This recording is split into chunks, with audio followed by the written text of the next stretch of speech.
Et si la question n'était pas de savoir si l'IA va prendre ta place, mais à quelle vitesse elle est déjà en train de le faire? Parce qu'on entend cette phrase partout, dans les médias, dans les open space, dans les dîners de famille, l'IA va nous remplacer.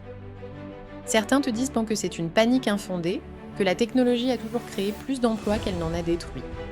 D'autres te montrent des chiffres qui donnent le vertige. Et au milieu de tout ça, toi, tu essaies juste de comprendre ce que ça signifie concrètement pour ta vie, ton métier, ton avenir. Reste jusqu'à la fin, parce que ce qu'on va voir dans les 2 dernières minutes remet complètement en question ce que la plupart des gens pensent de ce sujet. Et la réponse n'est ni rassurante, ni catastrophiste. Elle est bien plus complexe et bien plus intéressante que les deux camps veulent bien l'admettre. Commençons par un fait qui surprend presque tout le monde. Ce ne sont pas les emplois peu qualifiés qui sont les plus menacés en premier. Ce sont les métiers cognitifs, les métiers qu'on pensait protégés parce qu'ils demandaient des années d'études et de formation. Les analystes financiers, les juristes, les développeurs juniors, les rédacteurs, les assistants de direction, ce sont eux qui ressentent la pression en premier. Pas les plombiers, pas les électriciens, pas les aides-soignants. Pourquoi ce paradoxe? Parce que l'IA excelle à traiter de l'information structurée, à reconnaître des patterns, à générer du texte et du code à partir de règles apprises. C'est exactement ce que font une grande partie des métiers intellectuels de bureau. En revanche, déplacer son corps dans un espace physique imprévisible, interagir avec l'émotion humaine brute, adapter un geste à une situation qui change à chaque fois, c'est infiniment plus difficile à automatiser. Pour l'instant. Ce pour l'instant est important, on y reviendra. La première vague d'impact, celle qu'on vit déjà, ne ressemble pas à ce qu'on imaginait. Ce n'est pas un robot qui débarque dans un bureau et dit à quelqu'un de partir. C'est bien plus silencieux que ça. C'est une entreprise qui recrute 2 rédacteurs au lieu de 6 parce que les 4 autres sont remplacés par un outil IA supervisé par un seul humain. C'est un cabinet comptable qui n'ouvre plus de postes juniors parce que le travail de vérification de base est désormais automatisé. C'est une suppression progressive des points d'entrée dans certaines carrières, pas une destruction massive et visible. Ce phénomène a un nom dans la littérature économique, la polarisation du marché du travail. Les emplois du milieu, ceux qui demandent des compétences moyennement spécialisées et des tâches répétitives même complexes, disparaissent. Ce qui reste, c'est le haut de la pyramide, les postes de décision, de créativité profonde, de relations humaines complexes, et le bas, les emplois physiques qui résistent encore à l'automatisation. Le milieu, lui, se comprime. Et ça te concerne directement, parce que la majorité des actifs aujourd'hui occupent précisément cette zone intermédiaire. Il y a quelque chose d'encore plus troublant dans cette dynamique. Ce n'est pas seulement que les entreprises remplacent des humains par des machines, c'est qu'elles restructurent entièrement leur façon de fonctionner autour des capacités de l'IA. Une start-up aujourd'hui peut accomplir ce qu'une entreprise de 50 personnes faisait il y a 5 ans, avec une équipe de 5 personnes et une stack d'outils automatisés. Ce n'est pas de la science-fiction, c'est ce qui se passe en ce moment dans des centaines de secteurs. Et quand une start-up prouve qu'un modèle allégé fonctionne, les grandes entreprises qui ont encore des équipes gonflées regardent ces résultats et tirent leurs propres conclusions. La compression ne vient pas uniquement de la technologie, elle vient aussi de la pression concurrentielle qu'elle génère. Mais ce n'est pas tout, il y a un deuxième niveau d'analyse que presque personne ne mentionne quand on parle de ce sujet. L'IA ne détruit pas seulement des emplois.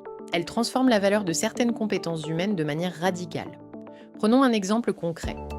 Avant l'IA générative, savoir coder était une compétence rare et très bien payée. Aujourd'hui, générer du code de base est accessible à n'importe qui avec un outil comme Copilot ou Claude. Est-ce que ça veut dire que les développeurs ne valent plus rien? Non. Ça veut dire que la barre a monté. Ce qu'on attendait d'un développeur senior hier est maintenant le minimum attendu de n'importe quel développeur. La compétence de base est commoditisée.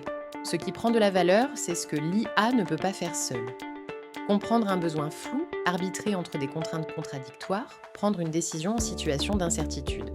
Ce changement de valeur est brutal pour ceux qui n'anticipent pas. Et il est extraordinairement favorable pour ceux qui comprennent la mécanique avant les autres. Ce qui est fascinant, c'est que ce déplacement de valeur ne suit pas une logique linéaire. Ce ne sont pas forcément les plus diplômés qui s'en sortent le mieux, ce sont ceux qui savent combiner des compétences que l'IA a du mal à imiter simultanément. Un profil qui maîtrise à la fois la technique, la communication et le sens du contexte humain devient presque impossible à remplacer. Pas parce qu'il fait des choses que l'IA ne peut pas faire individuellement, mais parce que l'assemblage de ces dimensions dans une seule personne, capable de naviguer entre elles en temps réel, est quelque chose que les systèmes actuels ne reproduisent pas.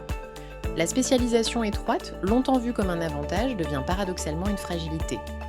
L'adaptabilité transversale, elle, devient une armure. Si ce genre de sujet t'intéresse, et vu que tu es encore là, c'est clairement le cas, la prochaine vidéo va encore plus loin sur les compétences concrètes à développer maintenant pour rester indispensable. L'abonnement et la cloche, c'est la seule façon de ne pas la rater. Revenons au fil du raisonnement, parce qu'on arrive à la partie que personne n'anticipe vraiment. L'histoire nous a appris que chaque révolution technologique majeure détruit des emplois existants et en crée de nouveaux. La révolution industrielle a tué les tisserands artisanaux et créé des millions d'ouvriers d'usines. L'informatisation des années 80 et 90 a supprimé des armées de dactylos et de comptables manuels et créé les métiers du web, du design numérique, du marketing digital. La logique voudrait donc que l'IA suive le même schéma. Et c'est ici qu'arrive le twist. Ce que les optimistes omettent soigneusement de mentionner, c'est que lors des révolutions précédentes, le rythme de destruction et le rythme de création restaient à peu près dans le même ordre de grandeur temporelle. Les emplois disparaissaient sur une génération et les nouveaux emplois apparaissaient sur une génération. Les gens avaient le temps de s'adapter, d'apprendre, de se reconvertir. Parfois difficilement, parfois avec beaucoup de souffrance sociale. Mais le rythme permettait une forme d'ajustement. Avec l'IA, ce n'est plus du tout le cas. La vitesse de progression des capacités de ces systèmes est sans précédent historique. Ce qui était hors de portée d'un modèle d'IA il y a 18 mois est aujourd'hui banal. Ce qui est banal aujourd'hui sera dépassé dans 18 mois. Le cycle de dépréciation des compétences s'est effondré. Et les nouveaux emplois que cette révolution va créer n'existent pas encore de manière lisible.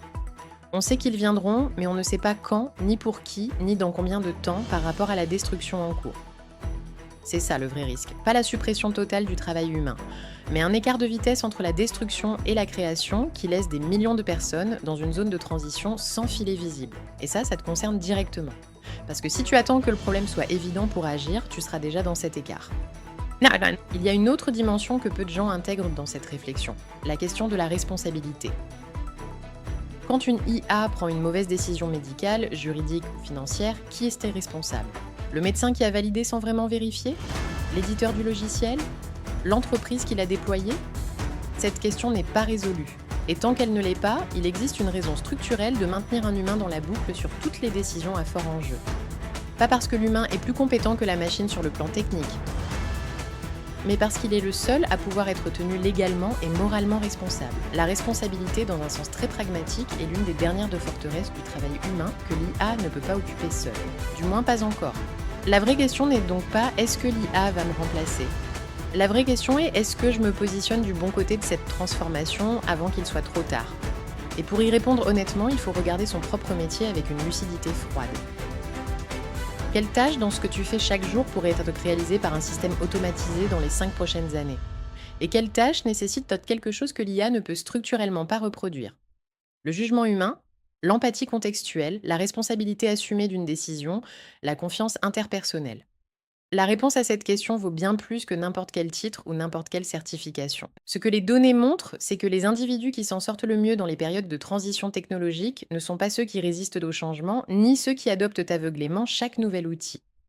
Ce sont ceux qui comprennent la logique profonde de la transformation, qui identifient où se déplace la valeur et qui construisent une position à cet endroit précis avant que la foule n'y arrive. L'IA n'est pas une menace pour les gens qui pensent. Elle est une menace pour les gens qui exécutent sans réfléchir.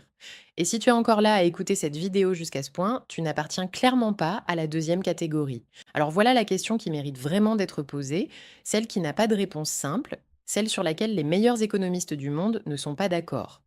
Est-ce que la valeur du travail humain est fondamentalement en train de changer de nature, ou est-ce qu'on est juste en train de traverser une zone de turbulence avant un nouvel équilibre? Et toi, dans ton domaine, tu vois déjà des signes de l'un ou de l'autre?